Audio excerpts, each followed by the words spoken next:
Hi అండి, నమస్తే. నేను మీ Shivapriya. Welcome to my channel. ఈరోజు రెసిపీ వచ్చేసి మిల్ మేకర్ ఆలూతోటి సబ్జీ చేసి చూపిస్తానండి. చికెన్ మటన్కి ధీటుగా అంతకు మించిన టేస్ట్ తోటి మనం ఈ కర్రీ ప్రిపేర్ చేసుకోవచ్చు అనమాట. చాలా బాగుంటుంది. మిల్ మేకర్ తోటి ఈ విధంగా కూడా చేసుకోవచ్చు అని కూడా అనుకుంటారు, అంత బాగుంటుంది అనమాట. మరి నా వీడియో కనుక మేము ఒకసారి చూస్తున్నట్లయితే సబ్స్క్రైబ్ చేసుకోవడం మాత్రం మర్చిపోదు ఫ్రెండ్స్. ఇక లేట్ చేయకుండా రెసిపీలోకి వెళ్ళిపోదాం. నేను ముందుగానే వేడి నీళ్ళు మరగబెట్టానండి. ఆ నీళ్లు మరిగిన తర్వాత నేను ఒక కప్పు చిన్నవి మిల్ మేకర్ దొరుకుతాయి కదా, సోయా చంక్స్, అవి నేను తీసుకున్నాను అనమాట. మీరు కావాలంటే దీనికి పెద్ద సైజులో కూడా తీసుకోవచ్చు అనమాట. ఇది మనం వేడి నీళ్ళలోనే 5 నిమిషాల దాకా అంతే ఉంచేసుకోవాలి. లోపల కూడా మంచిగా నానిపోతాయి అనమాట.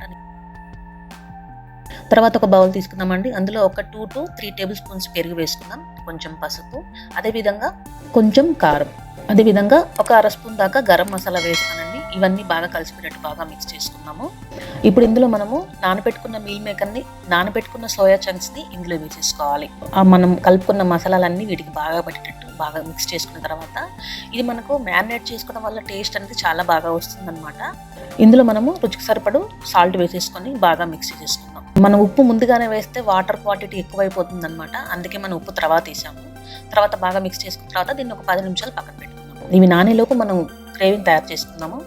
ఇందులో ఒక 2 నుంచి 3 టమాటాలు కట్ చేసుకొని ఇందులో వేసేసుకొని, ఒక అల్లం ముక్కలు ఒక 3 లేదా 4, అదేవిధంగా ఒక 4-5 పచ్చిమిర్చి, తర్వాత ఇందులో కొంచెం కొత్తిమీర వేసేసి ఫైన్ పేస్ట్ లాగా చేసేసుకోవాలి. తర్వాత ఒక ప్యాన్ తీసుకుందామండి. స్టవ్ ఆన్ చేసుకుందాం. అందులో ఆయిల్ వేసేసుకున్న తర్వాత, ఆయిల్ కొంచెం ఎక్కువ పడుతుంది, అంటే ఒక 1/2 కప్పు దాకా ఆయిల్ పడుతుంది అనమాట. బిర్యానీ స్పైసెస్ ఉంటాయి కదండి, ఆయిల్ కొంచెం మరిగిన తర్వాత బిర్యానీ స్పైసెస్, ఇలైచి 2 లవంగాలు, మిరియాలు, అదేవిధంగా బిర్యానీ ఆకులు 2 బాగా మిక్స్ చేసుకోవాలన్నమాట. మంచిగా వేగిపోయిన తర్వాత ఒక కప్పు దాకా ఆనియన్స్ని బాగా ఎర్రగా వేయించేసుకోవాలన్నమాట. ఎర్రగా వేగితేనే టేస్ట్ బాగుంటుంది అనమాట. చూసారండి, ఈ విధంగా బాగా వేయించుకున్న తర్వాత ఇందులో ఒక 1/2 స్పూన్ దాకా అల్లం వెల్లుల్లి పేస్ట్ వేసేసి పచ్చివాసన పోయిన దాకా దీన్ని బాగా వేయించేసుకోవాలి. వేగిపోయింది కదా చక్కగా.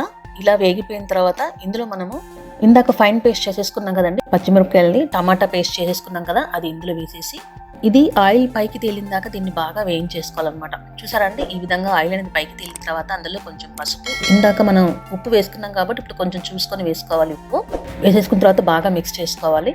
ఈ సోయా చంక్స్ తోటి చాలా రకాలుగా చేసుకోవచ్చు అండి.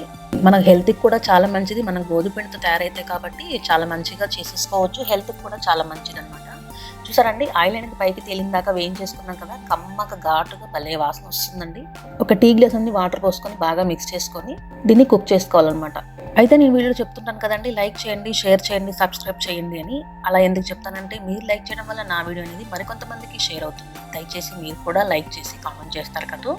ఈ విధంగా ఆయిల్ అనేది పైకి బాగా తేలిపోయింది కదా. ఇప్పుడు రుచికి సరిపడు కారం వేసేసుకొని బాగా మిక్స్ చేసేసుకోవాలి. 1/2 గ్లాస్ దాకా వాటర్ వేసేసుకొని బాగా కుక్ చేసుకోవాలన్నమాట. వాసన అయితే భలేగా వస్తుందండి, చాలా బాగుంది. మీరు ఒకసారి ట్రై చేయాల్సిన రెసిపీ అనమాట.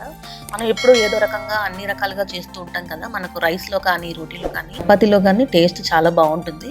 మనం ఫ్రిడ్జ్లో పెట్టుకుంటే ఒక 2-3 రోజులు నిల్వ కూడా ఉంటుంది. ఈ విధంగా పొడుగ్గా కట్ చేసుకున్న ఒక ఆలుగడ్డని ఇందులో వేసేసుకోవాలి. ముక్కలు కొంచెం లావు ఉంటేనే బాగుంటుందండి, మరి సన్నగా ఉంటే కూడా మన చన్స్లో కలిసిపోతాయి కాబట్టి ఒక 1/2 కప్పు దాకా వాటర్ వేసేసి బాగా మిక్స్ చేసుకోవాలి. ఇప్పుడు వాటర్ ఎందుకు వేస్తామంటే, మనం ఆలుగడ్డ వేసాం కాబట్టి అది ఉడకడానికి మనం వాటర్ పోసాము. ఈ విధంగా ఒక 5 మినిట్స్ కుక్ చేసుకున్న తర్వాత చూసారా అండి, ఆలుగడ్డ కూడా మంచిగా కుక్ అయిపోయింది. ఆలుగడ్డ కూడా మంచిగా కుక్ అయిపోయింది అనమాట. మనం కావాలంటే ఉడకబెట్టుకున్న ఆలుగడ్డలను కూడా వేసుకోవచ్చు, కానీ తొందరగా మ్యాష్ అయిపోతాయి కాబట్టి మనం పచ్చివి వేసుకుంటే బాగుంటుంది. ఇప్పుడు మనం మ్యారినేట్ చేసుకున్న మిల్ మేకర్ని ఇందులో వేసేసుకోవాలి. ఇందులో వేసేసిన తర్వాత బాగా మిక్స్ చేసుకొని ఇప్పుడు ఒక 3 to 5 మినిట్స్ కుక్ చేసుకోవాలి. మధ్య మధ్యలో మూత తీస్తే కలుపుతూ ఉండాలండి, లేకపోతే అడుగంటుంది కాబట్టి. సోయా చంక్స్, ఆలుగడ్డ మంచిగా వేగిపోయి గుమ్మగుమ్మలాడిపోయే వాసన వస్తుంది. ఒకసారి బాగా మిక్స్ చేసుకున్న తర్వాత మీకు అందుకే చూపిస్తున్నాను, మంచి కలర్ఫుల్గా కనపడుతుంది కదా, చాలా బాగుంది కూడా. ఫైనల్గా గరం మసాలా, కొత్తిమీర వేసేసి అలా మిక్స్ చేసుకుని సర్వ్ చేసుకోవడమే. మనం కూర్మాలు చేసుకుంటూ ఉంటాం కదా, ఆ కూర్మా ప్లేస్లో ఇది చేసుకుని తినేసేయచ్చు అనమాట. చాలా బాగుంటుంది. ఈ సోయా చంక్స్ కర్రీని ఎప్పుడు ఒకేలా కాకుండా ఈ విధంగా ఒకసారి ట్రై చేసి చూడండి, చాలా బాగుంటుంది. ఇప్పుడు మనం దీన్ని సర్వ్ చేసేసుకుంటాం. చూసారా అండి, చాలా టేస్టీగా సింపుల్గా సోయా చంక్స్ ఆలు సబ్జీ తయారు చేసుకున్నాం కదా, చాలా అంటే చాలా బాగుంటుంది. పిల్లల నుంచి పెద్దల దాకా అందరూ ఇష్టంగా తింటారు కూడా, చాలా అంటే చాలా బాగుంటుంది. మరి మీకు నచ్చినట్లయితే మీరు కూడా ట్రై చేస్తారు కదా ఫ్రెండ్స్. ట్రై చేసి మీకు ఎలా వచ్చిందో కింద కామెంట్ సెక్షన్లో తప్పకుండా తెలియచేయండి. మరి నెక్స్ట్ రెసిపీ తోటి మళ్ళీ కలుద్దామా? అంతవరకు సెలవు. Support us friends. Thank you.